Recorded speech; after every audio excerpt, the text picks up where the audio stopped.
Master blaster Sachin તેંડુલકરના જન્મદિવસ નિમિત્તે વડોદરા શહેરના બાજવામાં આવેલા શ્રી મહીરેવા આદર્શ વિદ્યાલય ખાતે ખાસ પ્રદર્શન યોજવામાં આવ્યું હતું। વડોદરા શહેરના શિક્ષક હસમુખ પરમાર માસ્ટર બ્લાસ્ટર સચિન તેંડુલકરના ચાહક છે।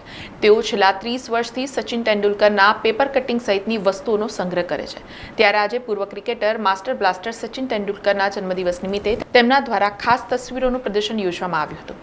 વડોદરા શહેરના બાજવા વિસ્તારમાં આવેલ શ્રી મહીરેવા આદર્શ વિદ્યાલય ખાતે આ પ્રદર્શન યોજવામાં આવ્યું હતું। આ કાર્યક્રમમાં જમ્મુ કાશ્મીરના પહેલગામમાં થયેલા આતંકવાદી હુમલામાં જીવ ગુમાવનાર નિર્દોષ લોકોને 2 મિનિટનું મૌન પાડી શ્રદ્ધાંજલિ અર્પણ કરવામાં આવી હતી। જે બાદ વડોદરાના પૂર્વ સાંસદ જયા ઠક્કરના હસ્તે પ્રદર્શનનું ઉદ્ઘાટન કરવામાં આવ્યું હતું। આ પ્રસંગે શિક્ષક હસમુખ પરમાર, શાળાના પ્રિન્સિપલ વિજય પટેલ સહિત શિક્ષકો, વિદ્યાર્થીઓ, કરોડિયાના પૂર્વ સરપંચ વિજય ચાવડા, વોર્ડ નંબર 8ના વોર્ડ પ્રમુખ વિપુલ બારોટ સહિતના મહાનુભાવો ઉપસ્થિત રહ્યા હતા અને પ્રદર્શન નિહાળ્યું હતું।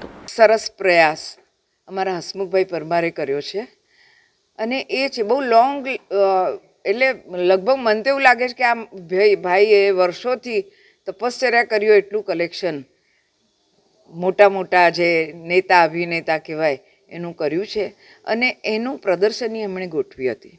હવે એ પ્રદર્શનીમાં કલેક્શન જોઈએ તો એમ થાય કે આ માણસે જાદુ કર્યો છે, કારણ કે સચિનના એ ભક્ત છે, મોદીજીના ભક્ત છે।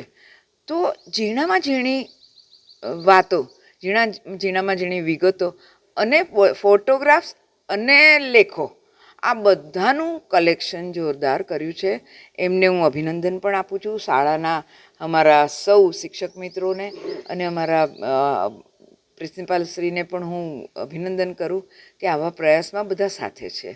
આજે સચિનનો બર્થડે હોય, વર્ષોથી જે મેં પેપર કટિંગને કલેક્શન કર્યું છે આપ સૌ જોઈ રહ્યા છો, એટલે એની માટેનો આ પ્રયત્ન છે।